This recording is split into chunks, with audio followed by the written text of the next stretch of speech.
नमस्कार, मैं स्नेहा आपकी होस्ट आपका स्वागत करती हूँ आपके अपने चैनल डर का घर में।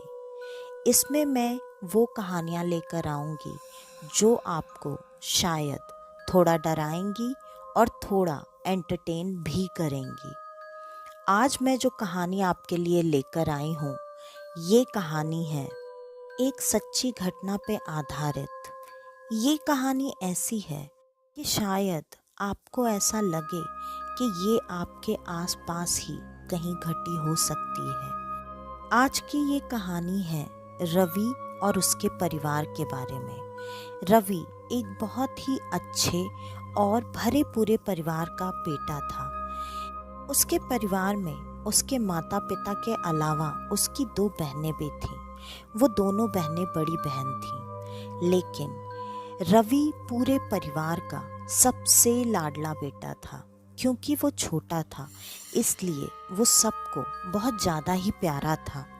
रवि के किसी भी मांग को कभी भी उसके परिवार के किसी भी सदस्य ने कभी भी ना नहीं कहा था।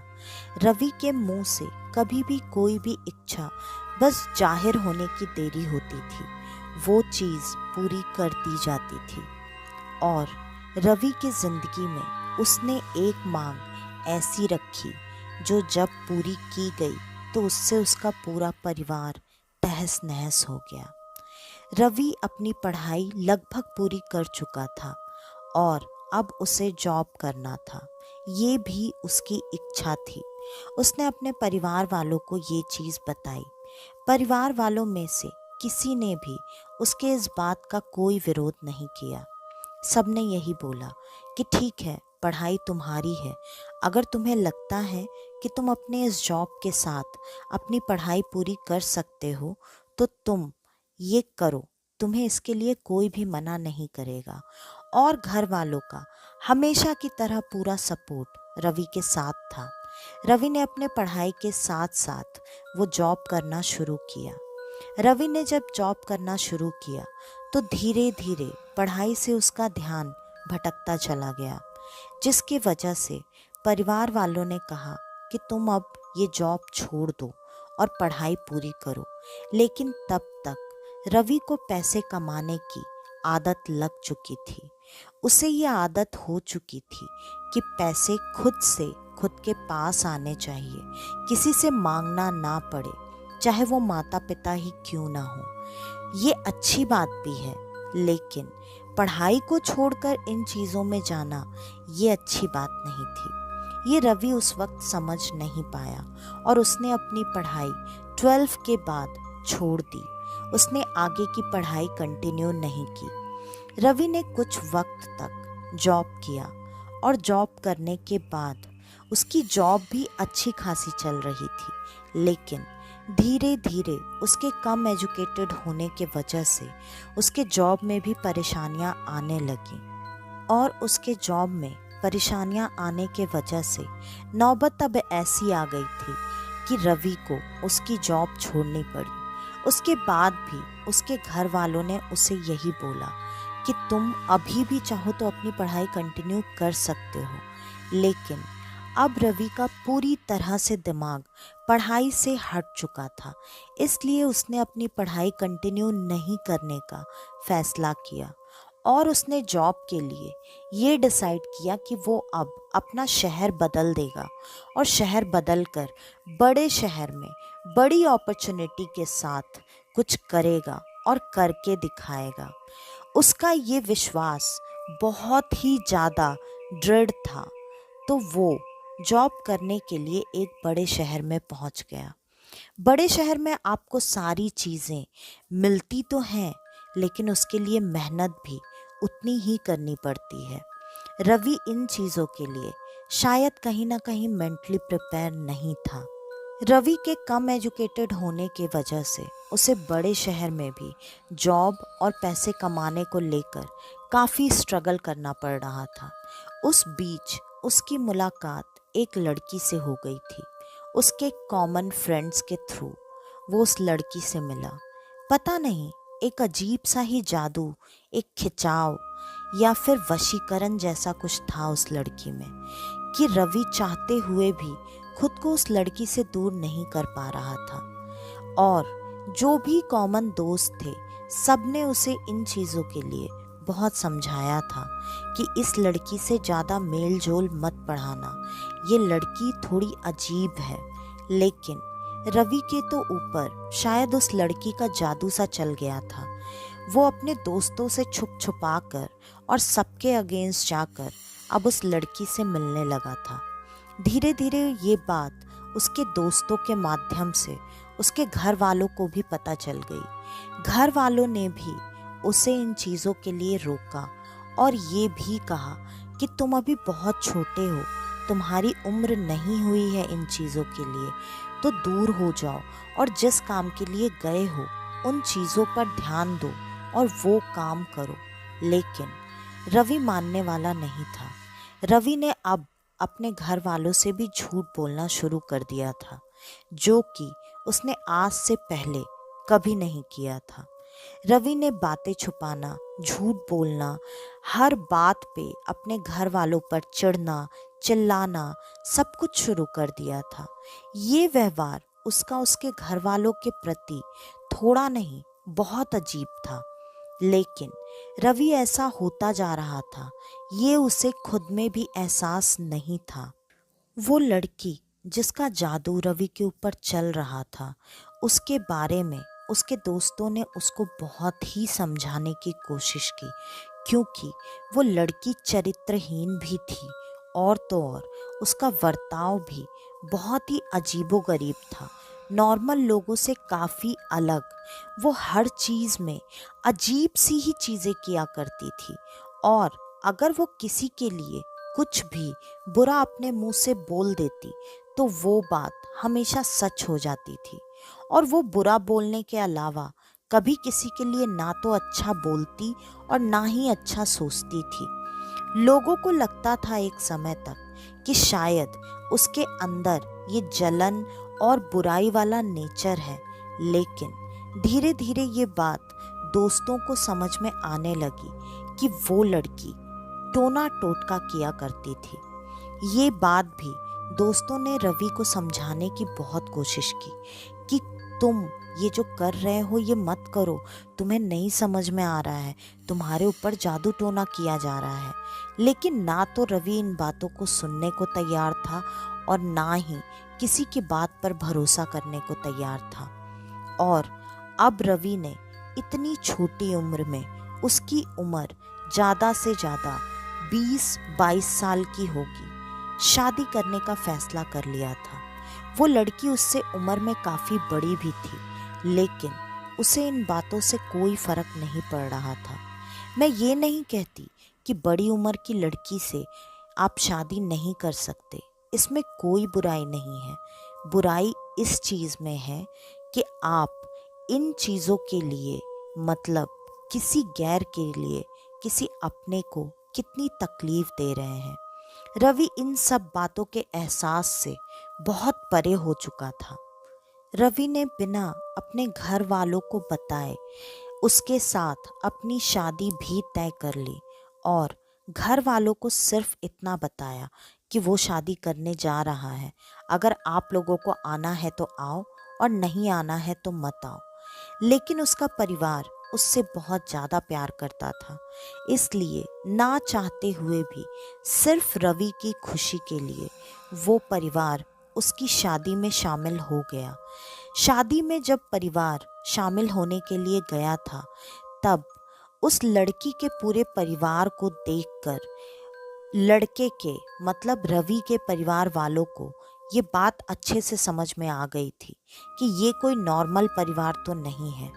लेकिन रवि को 1000 बार समझाने के बाद भी रवि ना तो अपनी दोस्तों की बात सुनने को तैयार था और ना ही अपने परिवार वालों की, जबकि इससे पहले रवि ने कभी भी ऐसा नहीं किया था। रवि हमेशा अपनी सारी बातें परिवार वालों को बताता था, उनसे चीज़ें डिस्कस करता था और वो जो समझाया करते थे उन चीज़ों को समझकर वही करता जो उसके लिए सही होता था। लेकिन जब से वो लड़की रवि की जिंदगी में आई थी, रवि के सोच समझने की शक्ति जैसे खत्म सी हो गई थी। होता है जब आपके दिमाग पर किसी और का वश हो जाता है तो आपका सोचना समझना सब कुछ उसी इंसान के काबू में होता है, और ऐसा ही रवि के साथ भी हो रहा था। रवि ने फाइनली उस लड़की से शादी कर ली थी, और जैसे जैसे दिन बीतते जा रहे थे रवि का नेचर बहुत ही अलग होता चला जा रहा था। रवि धीरे धीरे सबसे कटता जा रहा था, अपने परिवार से, अपने सारे दोस्तों से। ना वो किसी से मिलना पसंद करता और ना ही किसी से बात करना।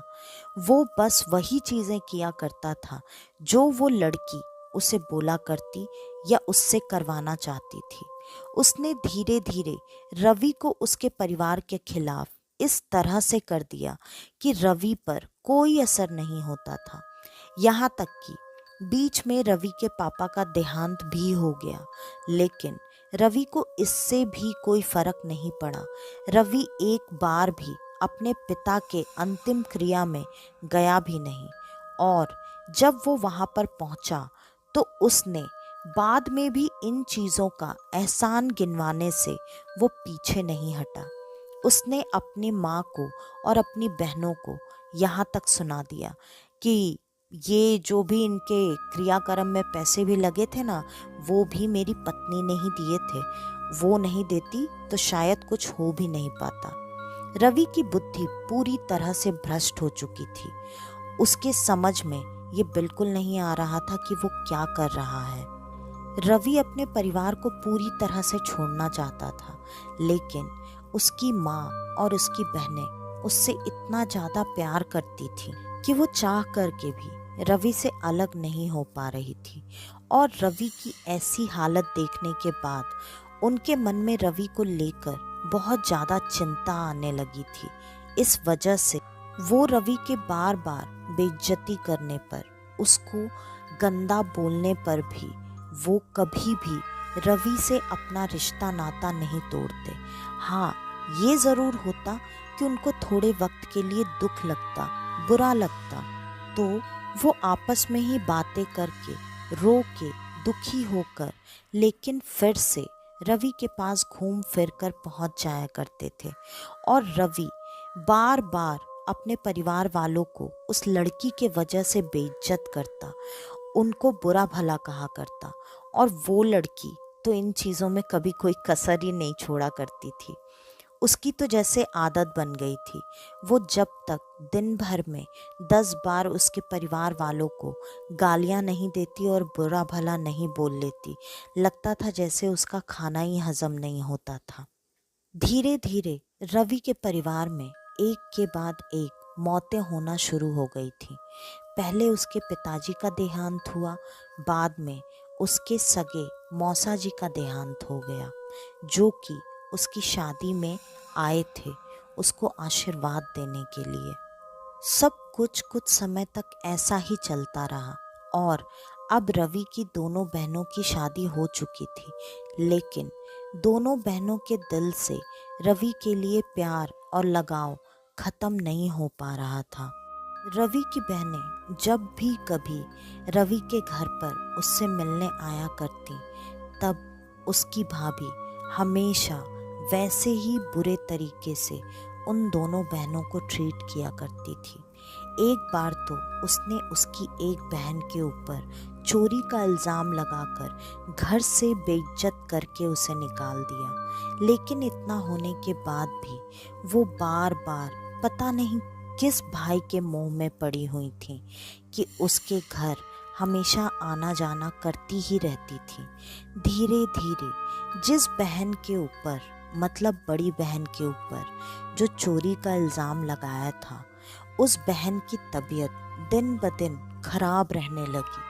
वो धीरे धीरे अजीब सी पागलों जैसी हरकतें करने लगी, और ऐसा करते करते वो डिप्रेशन में चली गई, और आखिरकार एक दिन उसने भी सुसाइड कर लिया। वो भी अब इस दुनिया को छोड़कर जा चुकी थी। लेकिन इतना सब कुछ देखने और होने के बाद भी रवि को ना तो कोई फर्क पड़ता था और ना ही रवि को इन सब चीज़ों के पीछे का कारण समझ में आ रहा था।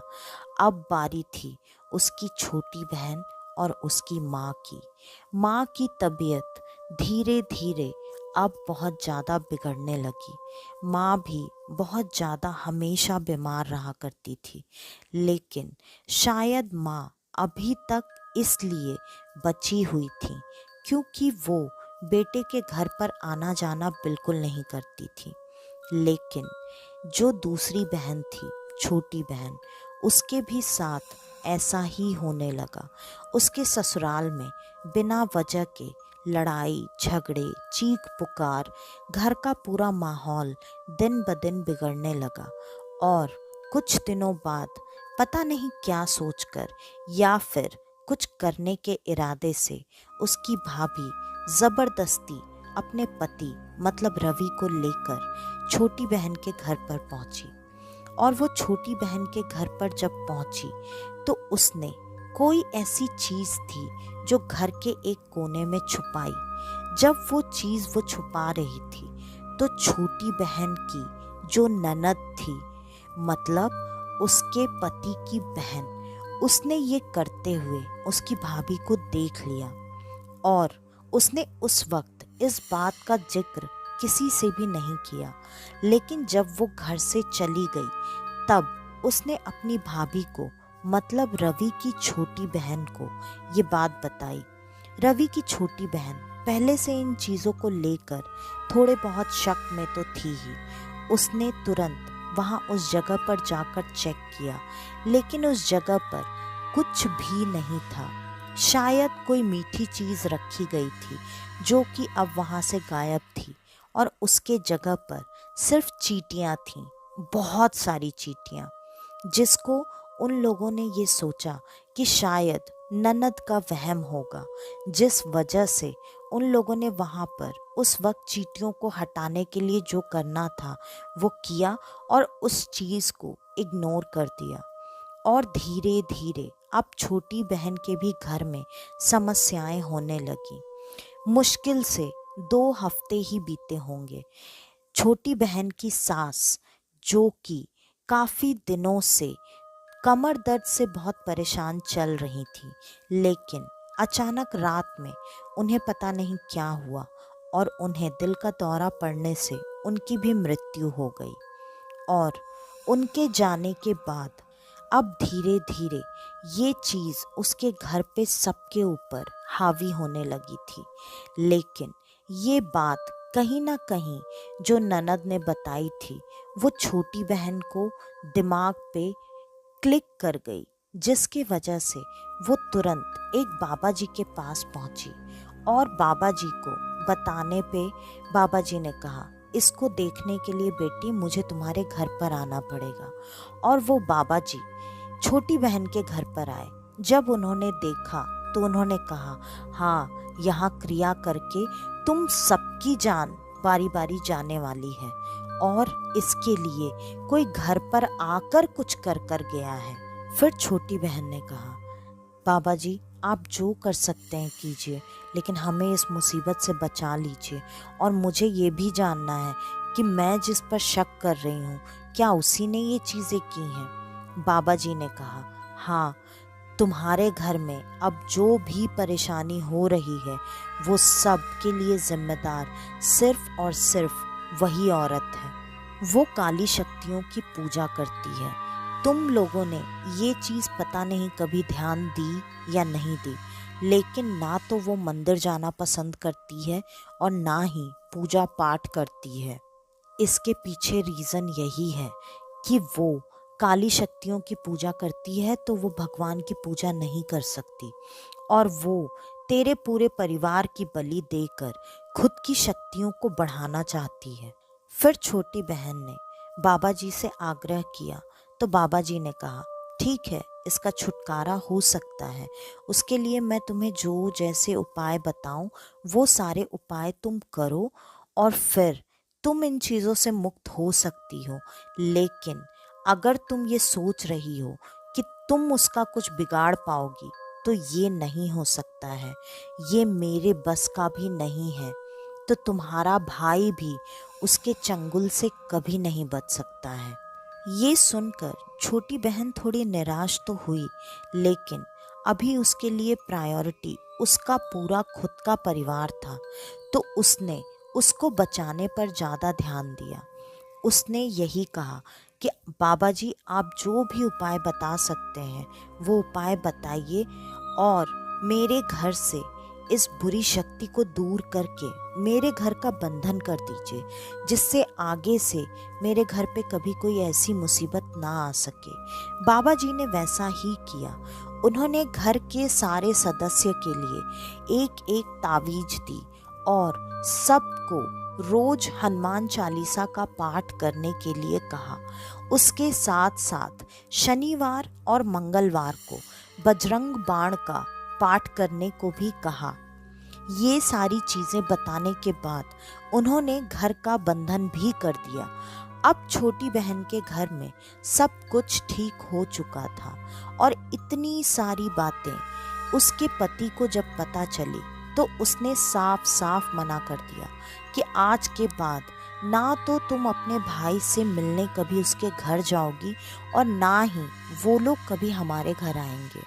छोटी बहन को भी अब अपने इस परिवार की भी तो रक्षा करनी थी, इसलिए उसने अपने पति की बात में हामी भर दी। इधर रवि का सब कुछ धीरे धीरे बर्बाद होता चला जा रहा था।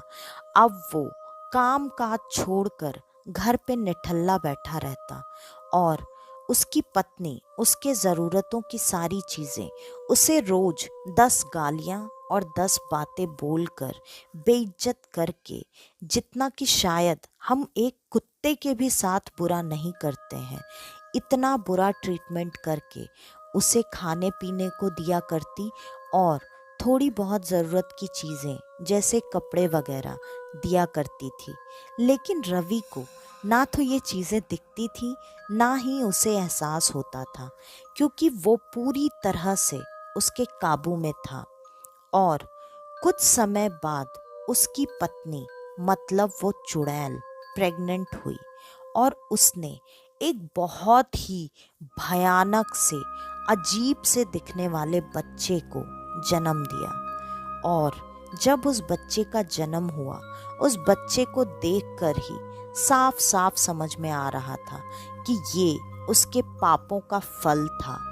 जिस बच्चे को ना तो वो अब गले लगा सकते थे और ना ही कहीं फेंक कर आ सकते थे। उनकी जिंदगी वैसे ही चल रही थी।